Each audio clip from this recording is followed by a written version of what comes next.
Hello. Hello, Mom. Welcome in. Hold on. Welcome, Mom. Welcome in, Mom. Oh, hold on. Can you hear me?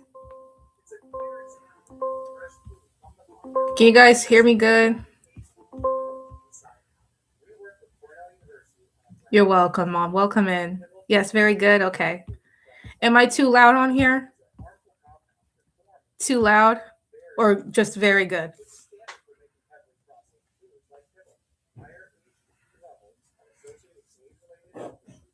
Okay. Okay. Thank you, Mom, for letting me know that. Thank you.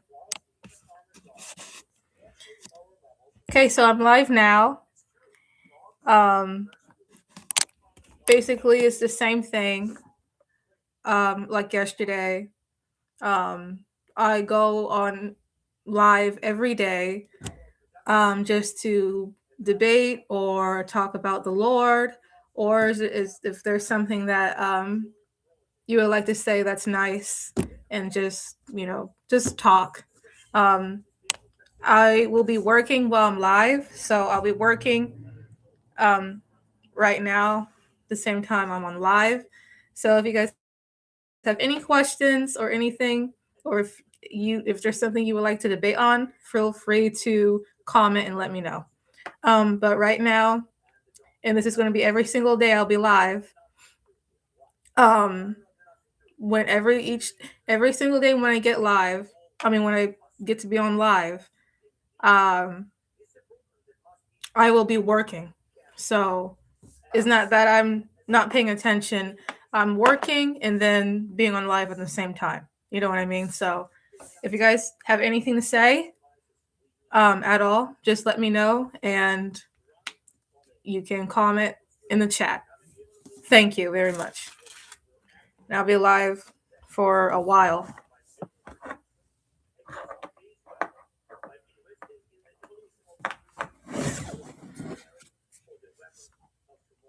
Thank you, Mom, for joining me. Thank you. I love you. Thank you very much.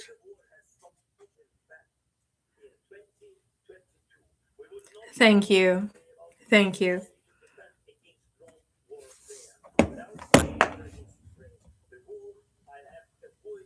Thank you, Mom, for saying that. Thank you very much.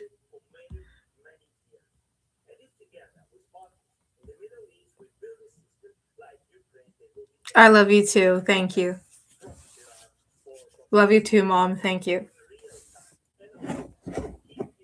Mom, I'll just be live, like I said to the people in the comment already that's watching. I know that you're here. So for you too, Mom. I'm live and I'm just working. It's not that I'm not paying attention. I'm working and being live on the same time. So if anybody wants to debate and talk, you can they can. You already know that, Mom. I just want to make sure I'm clear. Make sure I'm clear on that.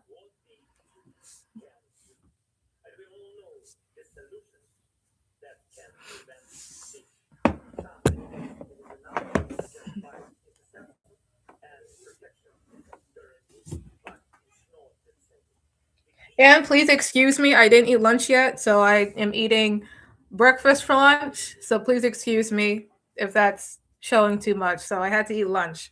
I should have ate lunch earlier, but so I would eat some of my lunch while I'm on live and working. So hopefully that doesn't bother you guys. And thank you guys for understanding too.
security is not something abstract.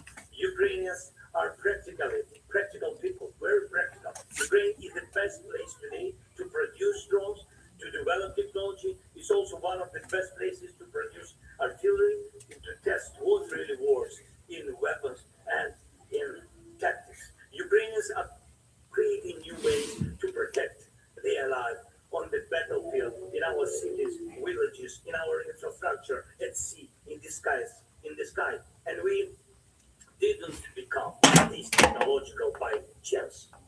Our strength through more than 4 years of full-scale war is not by chance either. This is the result of work. This is the result of our system, and we offer real defense cooperation, and we are already working together, not from zero. On today's battlefield on land, in the air, at sea, success depends on speed and on smart system-based solutions. And this is our answer to Russia. We do not say Russia cannot innovate. It can, but it does so to kill. To kill, to maim, to destroy. This is what it does best, as do the Ayatollah. You can see it in how Chinese has evolved from something like weapons of the blitz to drones that are faster, deadly, and already using AI. But we know how to stop this because we have system. And the system of defense that works with both you and partners use. We have strong coordination between the front and our defense industry. We have the skill and thinking of Ukrainian soldiers. Often ideas from one unit, one brigade, when scaled up, so problem that once seemed impossible. All of these work together, and it helps us fight with fewer resources than Russia, but with more dignity. Dignity. This is the main thing what we have. Dignity of our people. We must go further. We must build modern defense forces together. Only together with you, with our allies. In Europe, we must produce all levels of air defense against drones and all types of missiles, including ballistic. Our seas must be secure. Our coasts and our seas must be protected from all threats. It only has this potential. It also has a mission to protect not only itself, but what it lives in. We believe in people, in their rights and freedom. We believe in culture, and we want nations to live in real peace, strong peace, and communities in respect. Together, Europe is a global force, one of the world cannot do without, and that no one can stand against. We must grow this strength, and we can do it, and we must direct it, and we can. We must act now so that the future generation will say these leaders acted when it mattered, and that people lived in safety. We are ready to do everything so that our defense stays ahead of those who want to kill. Please, work with us as closely as possible so that neither Kiev, no London, nor any of our capitals will have to hide under drone nets or live under concrete without a safe sky, safe land, or safe seas in a world where drones rule instead of people. You should have tools like this iPad, which means creating a system of protection, the system we can build together. Today I began my with an audience with His Majesty King Charles, and I gave him the iPad,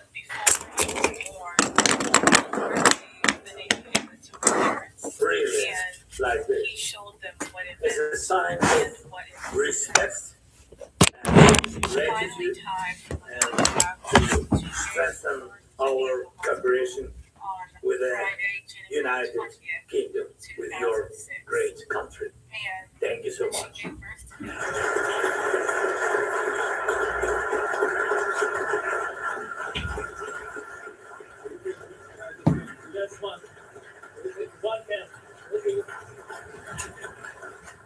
All right, we wanted to bring that to you in full as the Ukrainian President Volodymyr Zelensky is addressing the UK Parliament. Seems like he's making just a few last remarks. Let's continue to listen.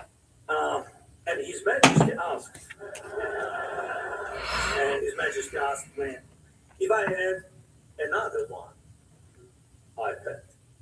I said, I only have my own left and I can't give that up. And His Majesty said he would share it with the Prime Minister. Thank you so much.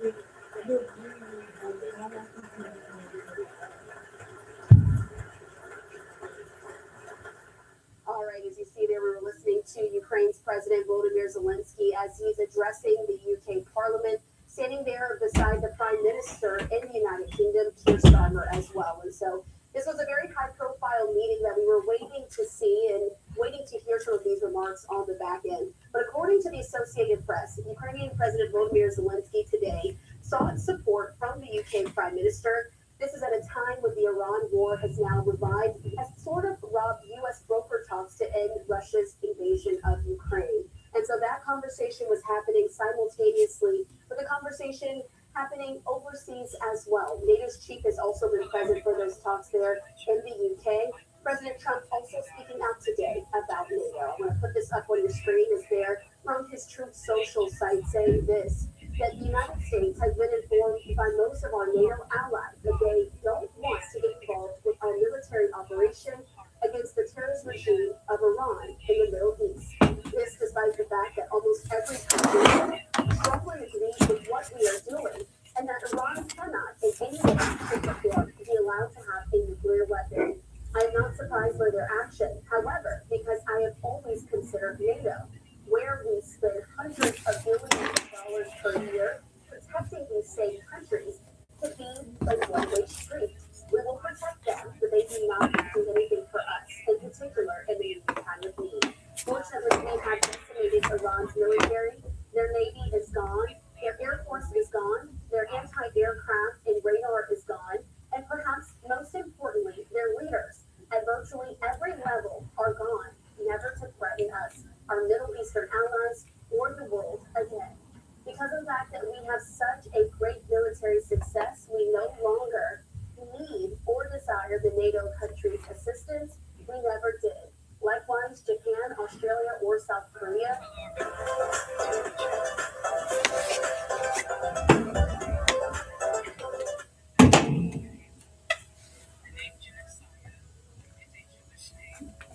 Country anywhere in the world, we do not need the help of anyone. Thank you for your attention to this matter. And so that was the full statement put out on his social media by President Trump as he's discussing NATO. We also heard from President Trump just a short while ago while he was in the Oval Office. He said today that, again, he had been informed by most of his NATO's allies that they did not want to get involved with the country's military operation in Iran. This is a move that he has since described as a very foolish mistake.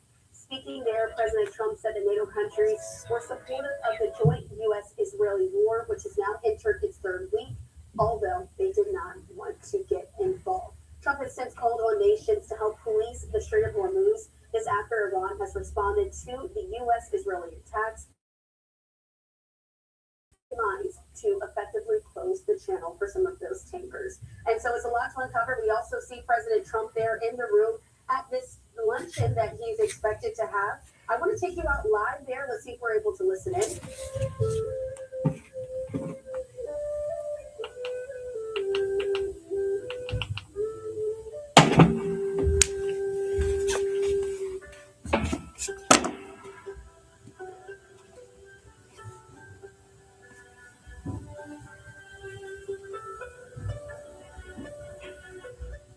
All right, there's another angle as well as we're also getting ready for some of these remarks there in the room that you can see President Trump is sitting, but also speaking now is House Speaker Mike Johnson. It's been going for 4 decades because it began back in the Ronald Reagan era. Two proud sons of Ireland, one was a Democrat. President Ronald Reagan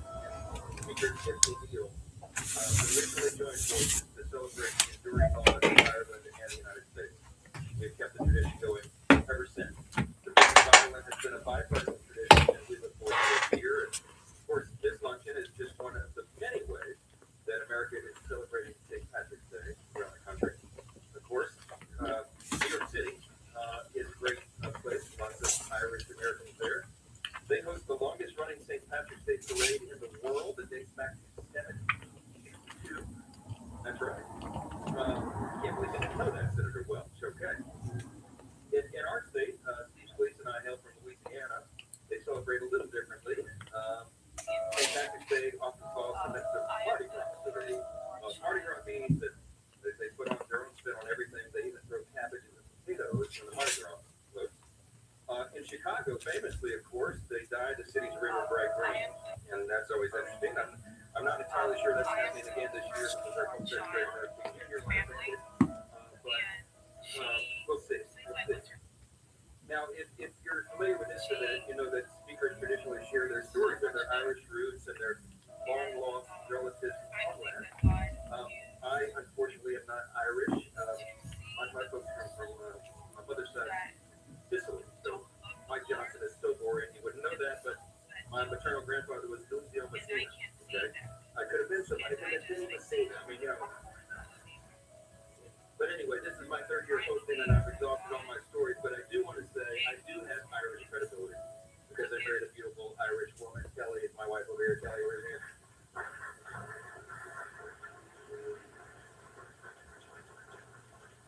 Her maiden name is Larry, L-A-R-Y. Originally was O'Larry, but Kelly O'Larry. That's pretty Irish, right? I think I qualify. I'm certainly a great admirer of the Irish spirit, and of course, the indelible mark that Irish men and women have left on our country. There's an old saying that the Irish, like the presence of God Himself, are everywhere, and that certainly holds true here in Congress, as well as most of the history of our extraordinary nation. Irish influence in America dates back to the earliest days of our great country. In fact, some of the most fiery patriots and some of the fiery champions who declared their independence were the Irish. And when the father of our country, George Washington, needed an army, it was the Irish, who made up roughly one-third of our force.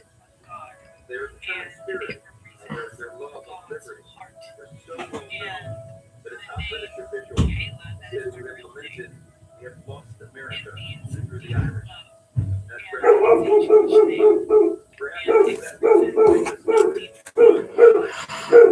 their extended way of lasting impression on George Washington himself. The beautiful general that he was, he rarely took favorites among his ranks. Famous for how he did that. It would have been the winter of 1780. On that winter, Washington's men were enduring some of the harshest conditions of the entire war, where while ample force found the heavy rations, supplies were scarce, and the low freezing temperatures made every task somehow more miserable. Washington knew he had to do something to improve the spirits and morale of the people. So on March 16th, he issued a rare order. The next day, March 17th, all work was ceased and every soldier was stopped to properly celebrate this unexpected day off. It was a day of respite and recovery and merriment, and as Washington noted, the day held a particular regard by the people of Ireland. Here's what I find so interesting about the story. Despite the brutal conditions and the food and supplies,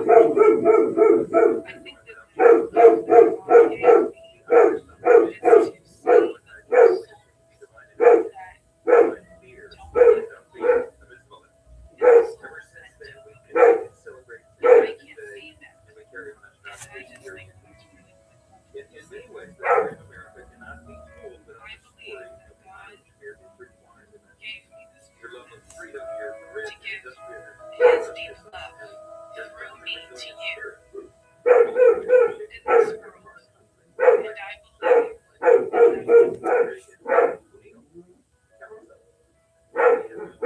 Irish roots are serving with us today, many here with us here today. And to celebrate your 250th anniversary, and in the midst of it, we celebrate the great legacy and reaffirm this enduring and eternal friendship. Now, without further ado, it's my honor to introduce our next speaker, the man who spent a lifetime working in my channel. I want to tell you guys the name Genissiah and the name Yehala. It's my great honor to welcome here in the Congress every time he comes down. Hello, everyone. Welcome to my channel. I want to tell you guys the name Genissiah and the name Yehala. The name Genissiah is a Jewish name, and it means the heart of God, and it represents God's heart. And the name Yehala, that is my real name. It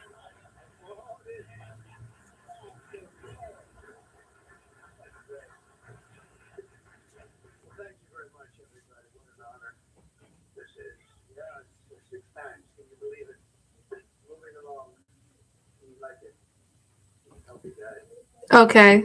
Thank you for letting me know that.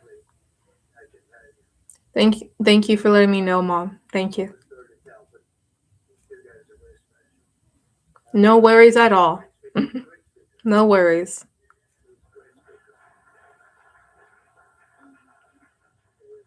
Thank you, Mom. Sometimes majority of one. When we get back to 2, 3, and 4, Mike, we think we have it really made. We lost a couple, and we had a couple of people.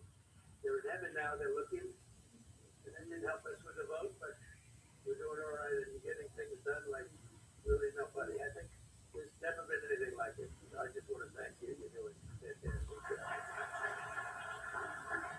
And I want to thank that beautiful. You're not allowed to say that about women anymore, but I say it anyway. Usually at the end of your career, you're not allowed to use the word beauty in any form to introduce a woman, but she happens to be beautiful, Kelly. Thank you very much. You're all Irish. I'm in deep trouble. I'm in deep trouble. There'll be headlines when I get out of this room, but I'll stick with it.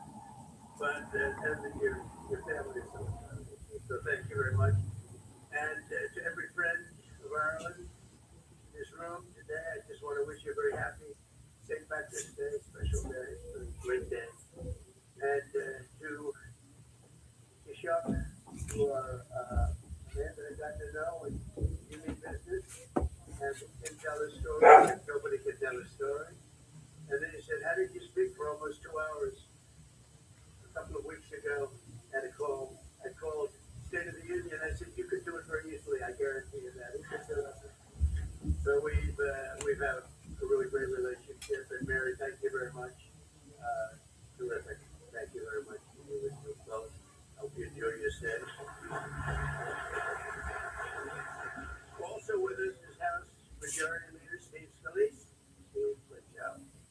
Deputy First Minister of Northern Ireland, and they get along so well. I saw that. You get along very well. You got that's the way it's supposed to be. I don't know if I should be promoting merger. I love mergers, but that doesn't we're going to get into this. So we're going to get in more trouble with that. It's a beauty.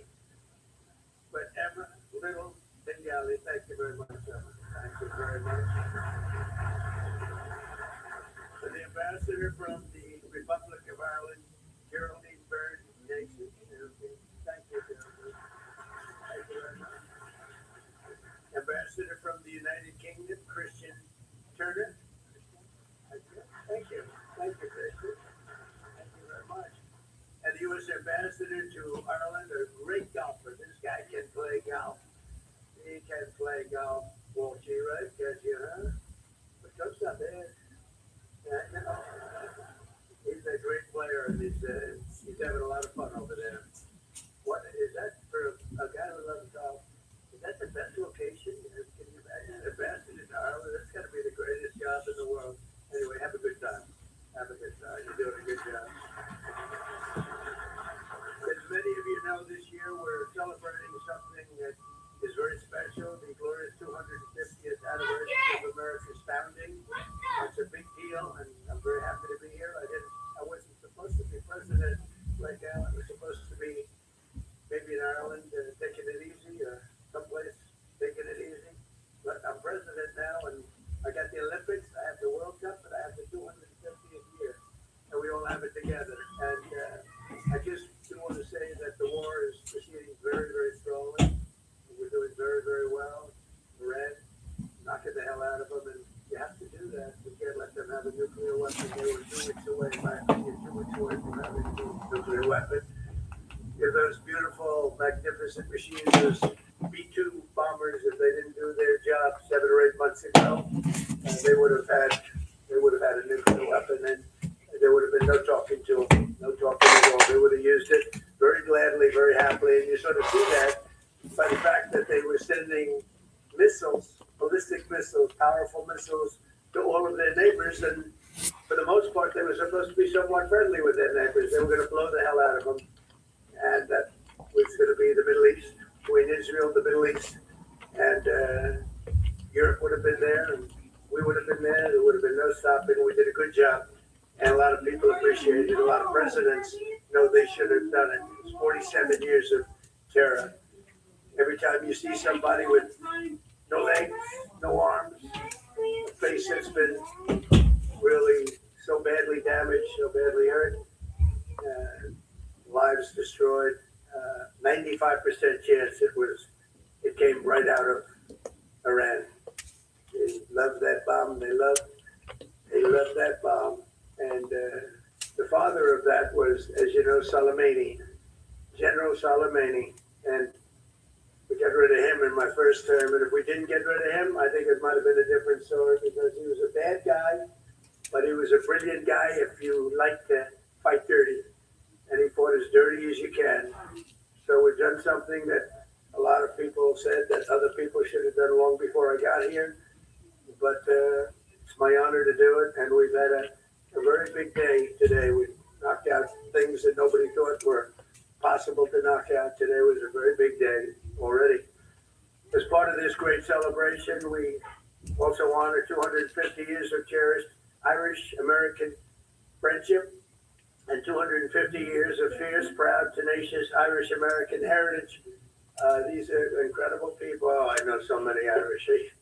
They're difficult, though, you know. They're very difficult. And they're great politicians. You know, I was just told, right, that 23 American presidents have some Irish blood in them, right? Some a little bit, and some a lot, right? That's a pretty big number. I don't think and nobody else competes with that. But out of the 56 signers of our Declaration of Independence, 11 were patriots with roots in Ireland back in July 4th, 1776. It was the son of Ireland who actually printed that sacred document for the first time. Who knew that?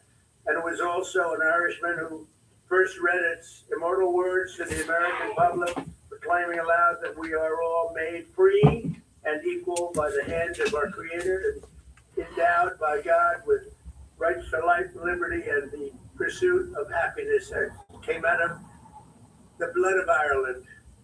The Irish did not come to America. They helped found America, the fact is, and they helped build America.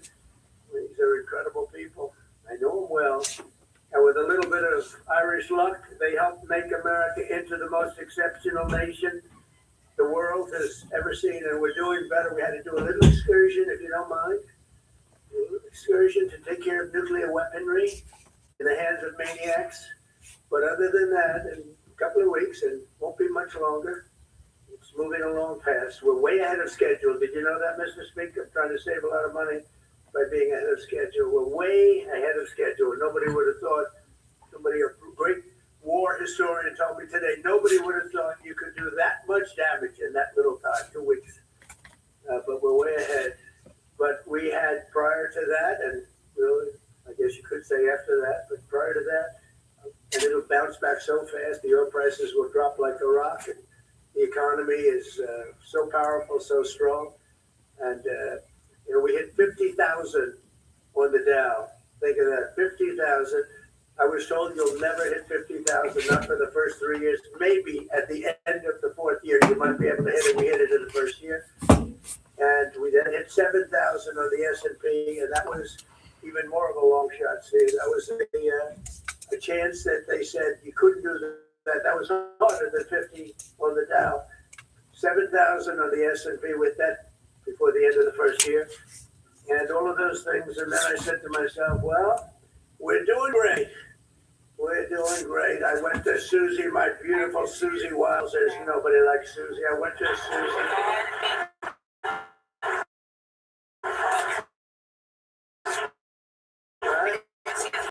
I'm glad you're on here. Welcome. Yes, Trump is live now, right now. I think it has to deal with St. Patrick's Day, I believe. But yes, he's live right now. Welcome in, Soleil. Welcome. I'm so happy that you joined.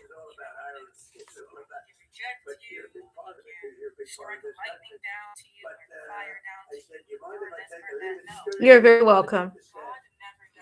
Thank you for joining. Thank you for joining me live. Because he used oil to bribe, right? He used oil to bribe. He does not, and he never does. He never rejects you. He never does. We were able to use oil. Okay, I'm back. Can you see me? In these great halls, think of it. Am I still buffering? Glitching? The anthem itself was signed by the I'm back. Can you guys see me? star Am I glitching? banner waving Am I still glitching? fort named for the son of Ireland, Fort McHenry. When Americans Am I ventured still west on buffering? the Oregon Trail, they were guarded by troops stationed at Fort Riley, named for the Irish American war. It's good now? President Grant Good. called Okay. the Great. Thank you. specimen of physical manhood I don't know why ever looked upon. it's been like it's sometimes been like that. I think we just learned something. But I could say that about your sons, okay? Kelly, I could say that about your sons. It wasn't a boxing champ. A little? Okay. All right, now I got okay. Hold on. Well, I didn't know about your Italian roots either. I might have to You know, to me, Is it buffering now? Mike was always the one. Now I love How bad is it buffering? this Italian stuff, right? Well, that'll be good for you, I think. His image has changed. Am I still buffering? He's great. Even today, when Americans visit Gettysburg, they Am I good now? Okay. Celtic cross honoring Okay, good. Yeah, I turned the internet on and off. I went back on. So thank you for telling me. Okay, I'm good. Good. Okay. Thank you for telling me that. I want to make sure that I'm not buffering still. Okay. If I'm buffering again, just let me know. Thank you. Thank you, Soleil. Thank you, Mom, for letting me know. Thank you. If I'm still buffering, let me know, because I don't think I can see it for myself. So that's good. Good. That's great. That's back on. That's good to hear. I really want to make sure it's working. That's good. I'm glad it's not buffering anymore. How many Irish people do we have on the team? I'm not sure we have so many. Well, you got him. You have Kelly. Kelly's a warrior of Italian. As the Taoiseach has said, and the President reminds us today, the United States and Ireland continue to build upon the age-old bond together. We are strengthening the ties of culture. We have a tremendous deficit, by the way. I want to tell you right now. I looked at the numbers. You guys are much better business people than our past politicians. We have to talk about that deficit. Are we allowed to talk about that today? It's a substantial deficit. Okay, tomorrow. Okay, Wall Street tomorrow. And cooperation. It's good to see you again too. Thank you, Soleil, for joining in and coming to see me again. It's good to see you again too. Thank you, Soleil, for being here. And thank you, Mom, as well. And anybody that's joining me right now, thank you for joining me. And like I said, if anybody wants to debate, or if they have any disagreements, or even if it's something that you say, hey, you're doing good, like even simple compliments, feel free to chat. Feel free to comment in the chat. And as of right now, I am working at the same time. And if you want to debate or anything else, let me know. I'm doing both at the same time while I'm working. So let me know. Thank you all very much. And specifically, thank you, Mom, and thank you, Soleil, for joining. Thank you. Very, very happy. But on this St. Patrick's Day, as we press ahead toward the opportunities that await, let us remember the beautiful words of St. Patrick himself. May the power of God preserve us. May the wisdom of God instruct us. May the hand of God Yes, thank you. I really appreciate that. Thank you. Really appreciate that. May the host of God guard us. That's beautiful. Thank you. And today we add, may God bless the people of Ireland, and may God bless the United States of America. And it's great to be with you. Thank you very much, everybody. Thank you. Strike lightning down to you, or fire down to you, burn this, burn that. No. God never does that.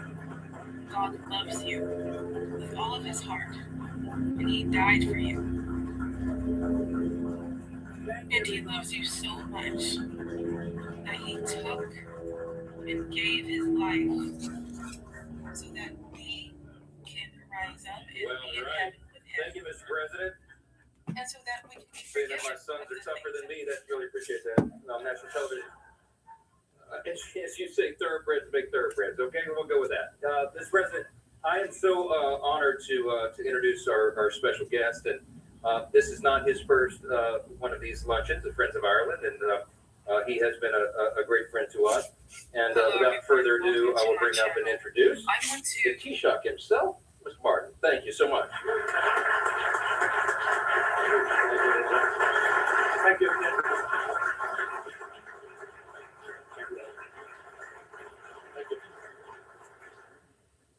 Mr. President, Mr. Speaker, Chairman Neil and Kelly, representatives, ladies and gentlemen, thank you for welcoming me and Mary, of course, to Washington, D.C. to celebrate St. Patrick's Day.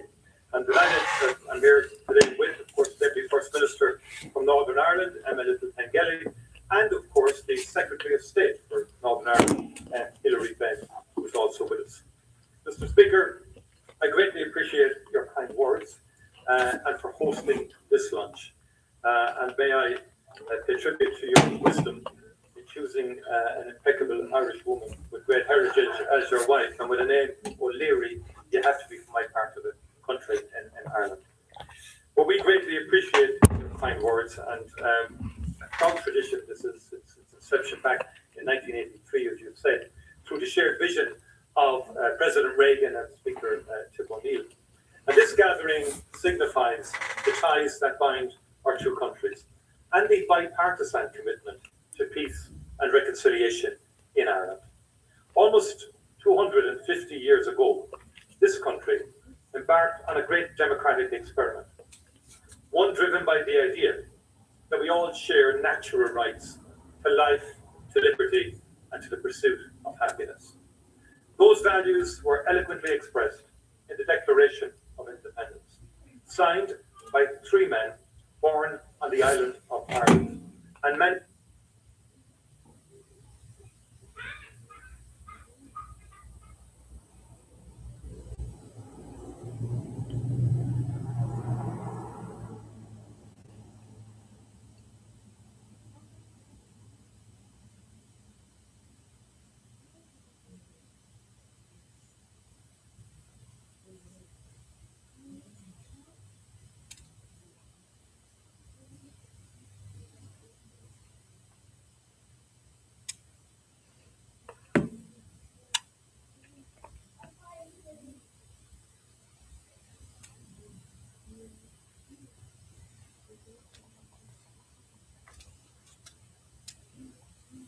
Hello everyone, welcome to my channel.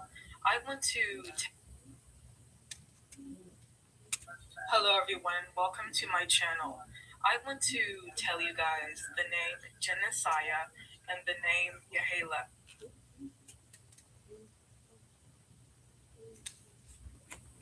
she helped to build across New Orleans remain as her legacy.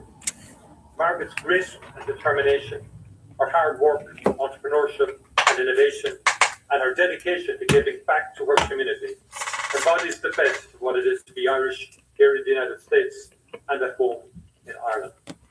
Margaret Pottery was an entrepreneur to her bones, but she would marvel at the economic relationship that exists today between Ireland and the United States. Every day across this great United States, more than 200,000 Americans go to work each morning in nearly 800 Irish-owned companies, operating in every sector, in every state. And Ireland is the fifth largest foreign investor in the US. From little acorns, mighty oaks grow. Mr. President, Mr. Speaker, on my journey to Washington this year, I stopped by Philadelphia, the birthplace of the American Revolution and the home of your remarkable Declaration of Independence. Viewing the exhibition at the Museum of the American Revolution, I was struck by how those who signed the Declaration knew that the profound and serious step they were taking would change not just this part of the world, but the course of human history. nothing will ever be the same again. As Thomas Jefferson himself declared, may our Declaration of Independence be to the world what I believe it will be, to some parts sooner, to others later, but finally to all, the signal of arousing men to burst the chains and to assume the blessings and security of self-government. All eyes are opened, are opening to the rights of man. The American Revolution gave hope and example. Ireland. That the great republic launched in 1776 exists today owes much to the vision and wisdom of its founding figures, but it also owes its enduring strength to all those who have played their part in sustaining it, including in those who have served in this august building. Mr. Speaker, Congress continues to play its vital part in the story of American democracy under your leadership, Mr. Speaker. Congress has also brought people together across the aisles to play a pivotal role in achieving and securing a lasting peace on the island of Ireland. I pay tribute to the generations of people who have served here and who believed in and invested in this peace. We will never forget them. We will always remember that in our darkest and bleakest hours, they kept the faith. And we still need your support and your energy to maintain that peace and to support reconciliation. Mr. President, thank you for your friendship for Ireland, a country you know well. Thank you, Mr. Speaker, for your gracious hospitality, for this opportunity to break bread with so many true friends of Ireland. There is truth in the Irish proverb that the road to a friend's house is never long. Thank you, co-chairs Mike Kelly and Richie Neal, for your unstinting commitment to peace and prosperity on the island of Ireland. And thank you for bringing so many members of this House from both sides of the aisle together on St. Patrick's Day and throughout the year. A very happy St. Patrick's Day to you all.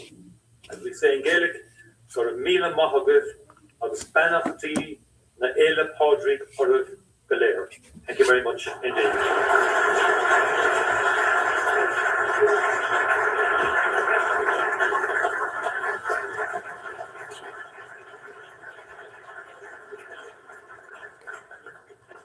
Thank you so much, Taoiseach. And Mr. President, again, I told him he had an hour and 47 minutes, Senator Welch, because that's how long the State of the Union was, and he was much shorter. So thank you for that. It is a short road to the People's House. We're glad to have you again.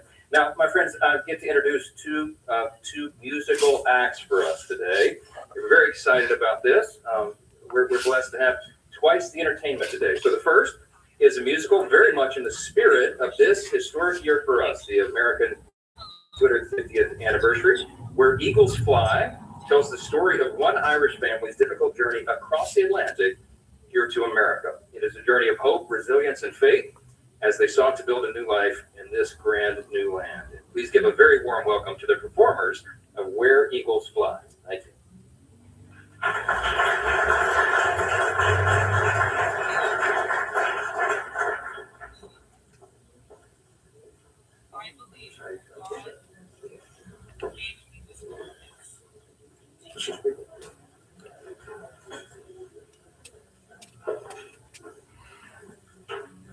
Firstly, Mr. Speaker, thank you very much for your kind invitation to perform at this very prestigious lunch. And good afternoon, Mr. President, Taoiseach, and very distinguished guests. My name is Trevor Marshall, and I'm very proud and delighted to be here today. I'm the executive producer of this new musical called Where Eagles Fly, and it celebrates the contribution the Scots-Irish made to the history of the land of the free. Many other nationalities have also played a significant part in the creation of this.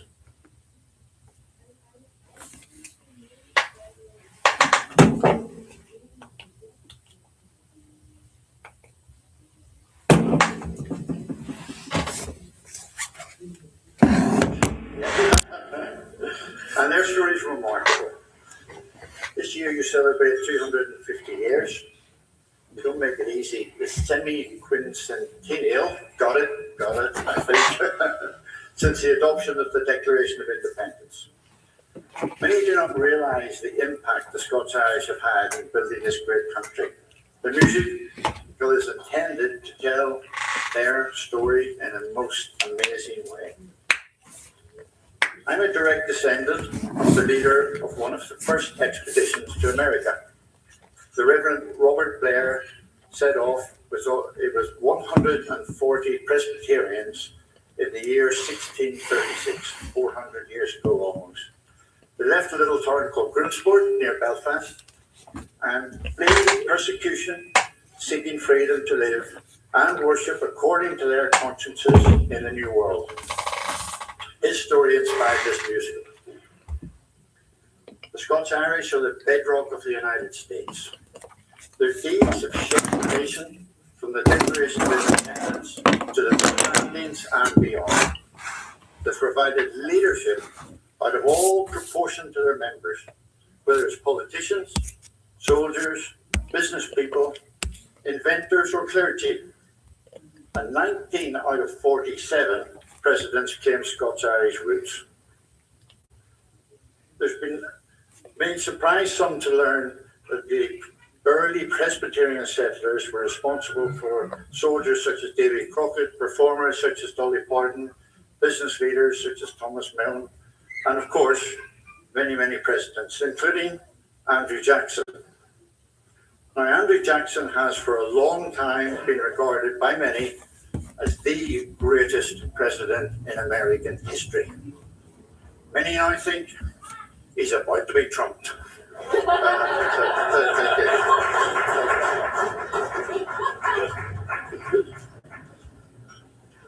The contribution of the Scots-Irish goes far beyond famous deeds and famous people. It is their character and ideals, especially their love for freedom, that has had the greatest impact. For they have literally defined what it is to be American. Finally, the creator of this great musical and my great friend, John Anderson, sadly passed away before realizing his ambition of bringing this show to America. John would have been a very, very proud man today. So here's a short excerpt from the musical. I hope you enjoy it. It's called Where Eagles Fly. Thank you.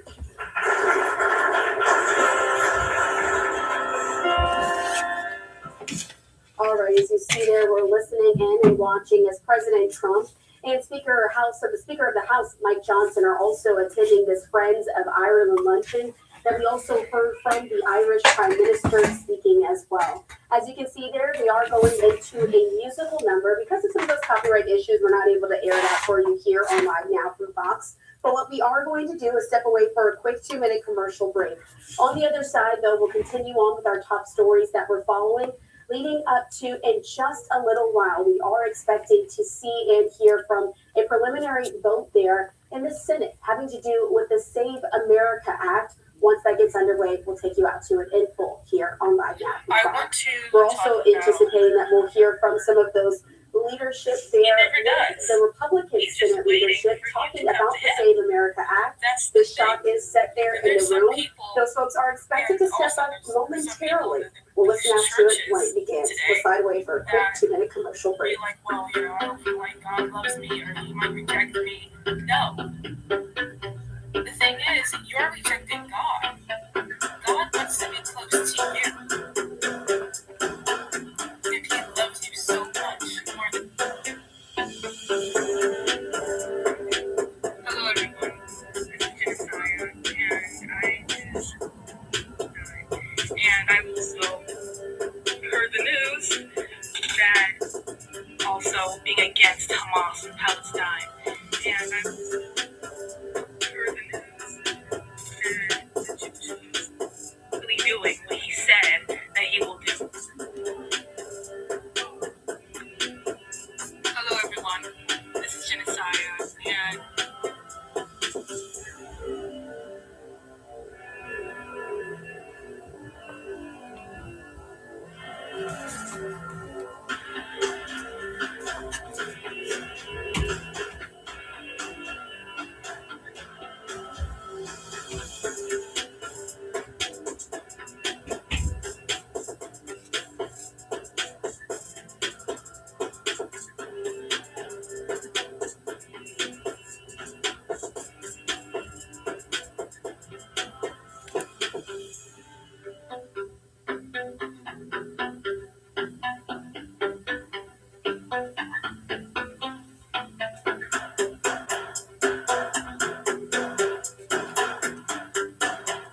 Thanks for being with us here on Live Now from Fox. I'm your host, Christina Evans. As promised, we are going to continue on with our top stories that we're following. We do know that President Trump is still in the room there attending this luncheon that is for the Friends of the Irish. We have a shot as well that shows the musical performance that's happening there on the stage. While that musical performance is ongoing, as we did just lose that shot, we are not able to air that out for you here on Live Now from Fox.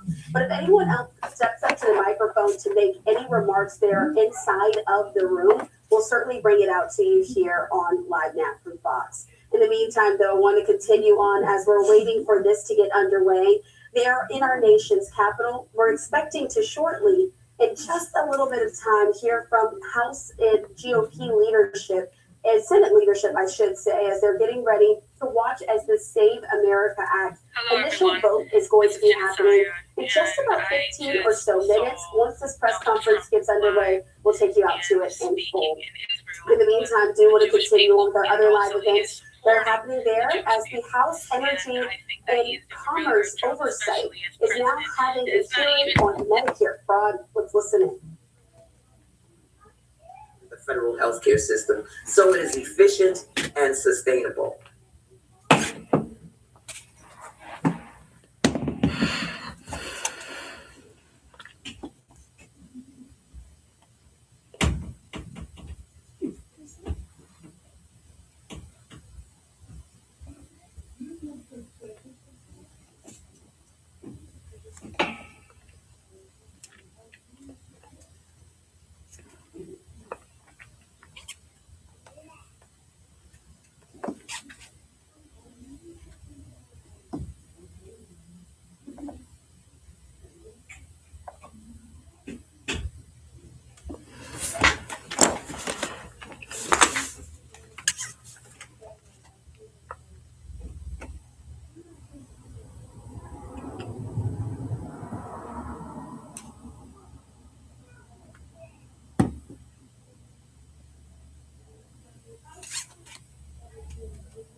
I want to tell you guys the name Genissiah and the name Caleb.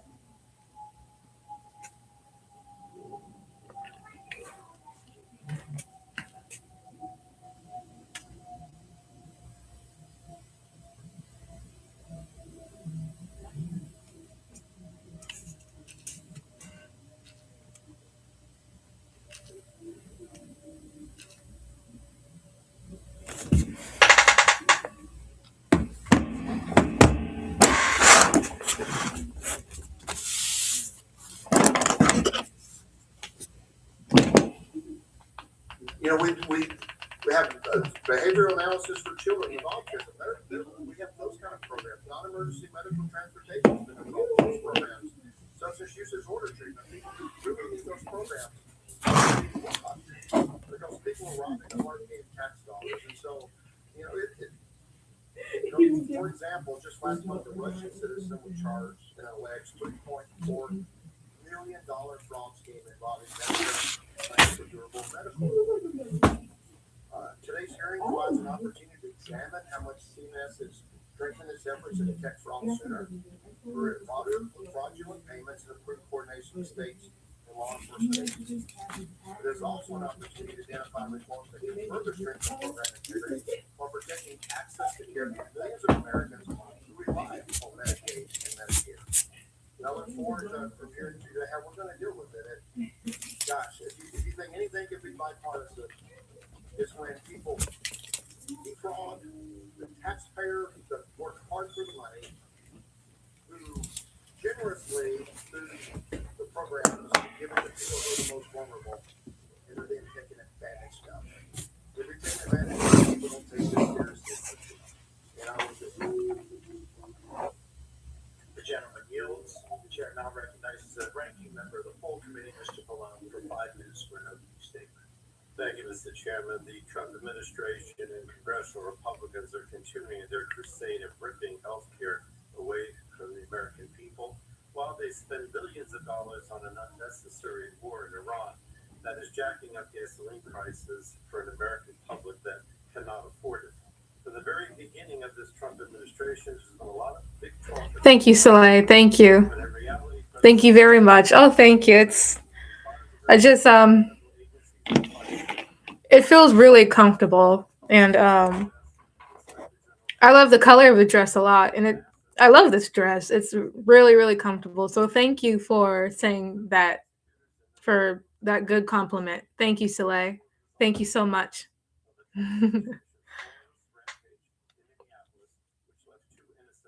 Thank you, Soleil, for saying that compliment. Democrats want to fight poor because they want to ensure every dollar is going to the people that need essential services. We believe that states and the federal government must be partners in fighting for it. It's the only way. Oh, hi, Azaria. Hi. Hi, sweetheart. Hey, Azaria. You see me? Hi. Hi. Love you, Azaria. You're my sweetheart. You're my sweetheart. You're so beautiful, Azaria. Mwah. Love you, Azaria. And I'm so glad that you're watching. Hi. Oh, okay. I love you. I love you too, Azaria. You'll always be my sweetheart. My beautiful sweetheart.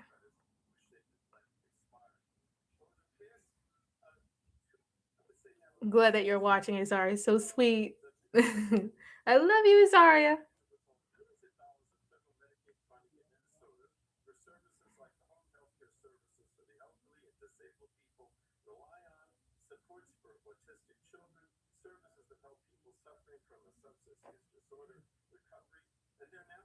Love you so much, Azaria.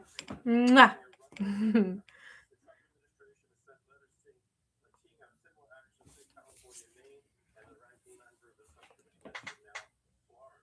Unfortunately, the Trump administration is not acting alone.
by the Trump administration and congressional Republicans who refuse to take care of people, refuse to lower health care costs, or improve people's lives, while they continue in irresponsible war and immigration policies that are simply wrong. That's the fraud. The fraud is on them. I yield back. The gentleman yields. That concludes members' opening statements. The chair would like to remind members that pursuant to the committee rules, all members' written opening statements will be made part of the record. All right, as you see there, we are listening into some of these opening statements as it's happening there at the House Energy and Commerce Oversight hearing on potential Medicare fraud. We're going to slide away for a quick 2-minute commercial break and resume on these comments when we return.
Thanks for being with us here on Live Now from Fox. I'm your host, Christina Evans. We do have a few live feeds that are now coming into our newsroom.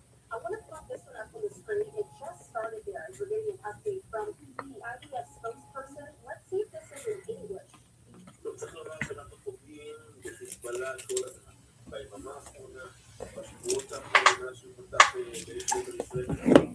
All right, as you see there, that is not in English at this time, but we're going to show that to you live from right now into our newsroom.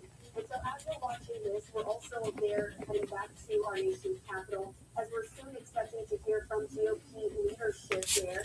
But ahead of the Save America Act vote, that vote is going to be taking place in just a little while. It is a text vote, so it's just going to indicate where things now stand and then open up the conversation for debate on the Save America Act. Right now, again, we'll continue to watch this shot and wait for some of that Senate leadership to step up to the microphone.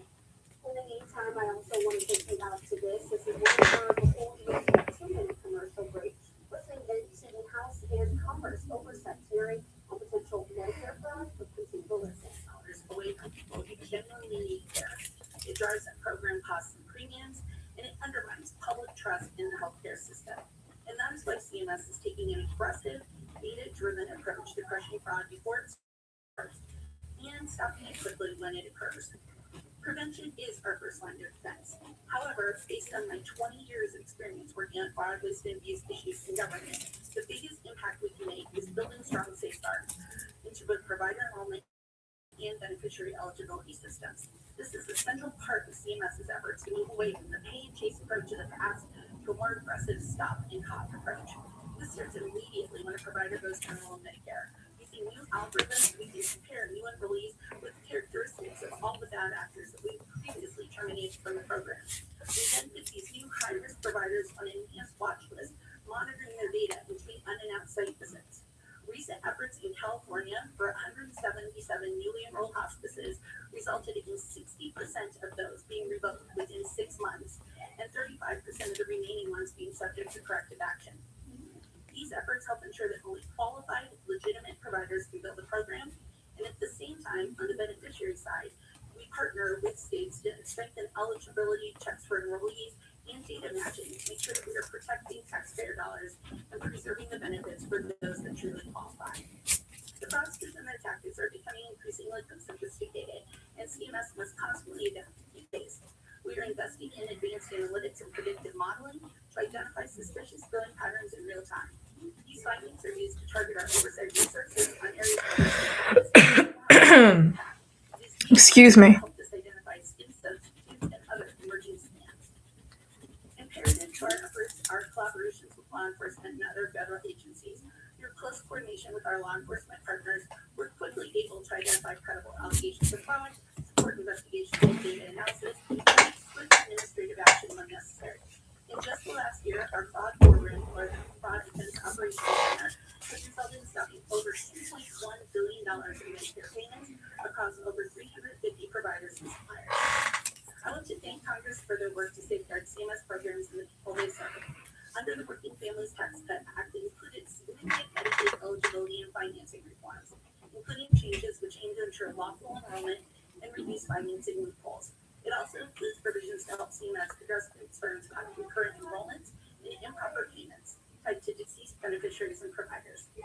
CMS looks forward to continuing our work with Congress and stakeholders to preserve access to care for society's most vulnerable populations. When fraud diverts resources, it threatens the sustainability of those programs. When fraud compromises care, it threatens patient safety. We have a moral obligation to protect both. CMS remains committed to strengthening oversight and using every available tool to safeguard these programs. Crushing fraud is not simply about recovering funds after the fact. It's about preventing harm, preserving trust, and ensuring that these programs remain strong for current and future generations. Thank you, and I look forward to your questions. I thank you for your testimony. Now move to questioning. I will begin and recognize myself for 5 minutes. Deputy Administrator Brand, in January, we wrote a letter to HHS Inspector General March Bell expressing our concern about disturbing patterns in provider enrollment and suspected fraud in home health and hospice companies in LA County, California.